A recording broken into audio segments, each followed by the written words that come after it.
BJP MLC व प्रदेश उपाध्यक्ष मोहित बेनीवाल का ममता बनर्जी पर बड़ा हमला। बीजेपी पर सवाल उठाने से पहले अपने गिरवार में झांके ममता। सरकार चलाना यूपी की योगी सरकार से सीखे ममता। बंगाल में मचा है त्राहिमाम, महिलाएं नहीं है सुरक्षित। कांग्रेस पर भी बोले बेनीवाल, कहा विभाजन की राजनीति करती है कांग्रेस। धर्म और जाति में बांटकर राजनीति कर रही कांग्रेस। वहीं सीएम योगी के बयान, बटोगे तो कटोगे पर बोले बेनीवाल, जब तक एक नहीं होंगे देश की ताकत नहीं बढ़ेगी। बागपत में बीजेपी एमएलसी मोहित बेनीवाल ने दिया बयान। बीजेपी नेता ने ऑन कैमरा क्या कहा, पेश है खास रिपोर्ट। आज राष्ट्रीय खेल दिवस है, तो इस उपलक्ष्य में आज मेजर ध्यानचंद जी को याद करते हुए और उनके विराट व्यक्तित्व के धनी रहे और उन्होंने लगातार 1928, 32 और 36 में ओलंपिक में 3 बार पदक जो है हमारी हॉकी टीम ने जीता, उनको याद किया। और खेलों के में जो भाग लेने वाले हमारे विद्यार्थी हैं आज इस विद्यालय के, उनको प्रोत्साहित करने का एक कार्यक्रम था, इसमें मेरा आगमन है। कलकत्ता के टेनी डॉक्टर की हत्या के बाद पूरा घमासान चल रहा है, वहीं पर ममता जी का एक बयान आया कि भाजपा लगातार आग लगाने का काम कर रही है। ऐसा है, जो उनकी सरकार है उन्होंने लगातार महिलाओं पर होने वाले अत्याचार को रोकने का काम नहीं किया। और जब इस परिस्थिति ऐसी पहुंच गई कि वहाँ एक डॉक्टर जो सब लोगों के इलाज में डॉक्टरों की भूमिका रहती है, बीमारियों को दूर करने में और रोगियों को निरोगी करने में, वह ऐसी महिलाएं भी वो अब अत्याचारों से बच नहीं पा रही हैं। तो ममता जी को गहन विचार करना चाहिए कि उनकी सरकार में क्या कमी है, उनके कामों में क्या कमी है कि बंगाल में त्राही मची है और वहाँ की जो परिस्थितियाँ हैं वो उस परिस्थिति से देश का नाम भी खराब हुआ है और वैश्विक स्तर पर भी एक प्रश्न चिन्ह पश्चिम बंगाल का और ममता जी पर लगा है। उनको अपने गिरेबान में झांकना चाहिए और इस बात विचार करना चाहिए कि इस अत्याचार को कैसे रोकें और इसको राजनीतिक रंग देने का काम ना करें। वो अत्याचारों पर कार्रवाई करें, अपराधियों पर नकेल कसें।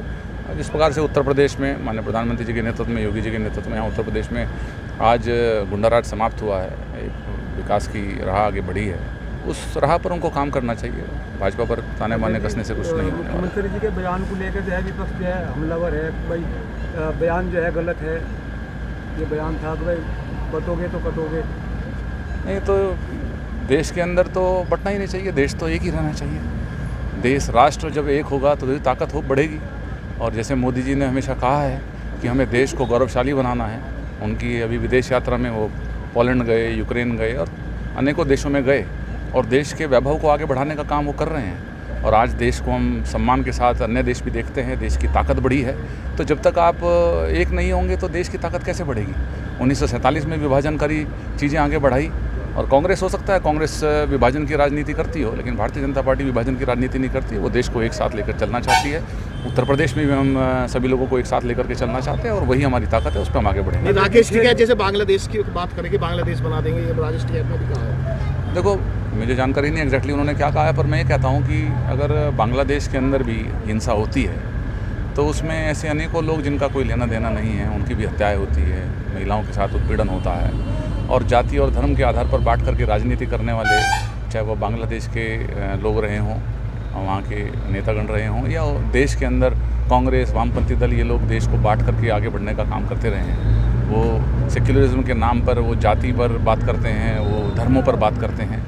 भारतीय जनता पार्टी और हमारी सरकार इस विषय पर बात नहीं करती। हम लोग विकास की बात करते हैं, हम देश को एक माला में पिरोने की बात करते हैं।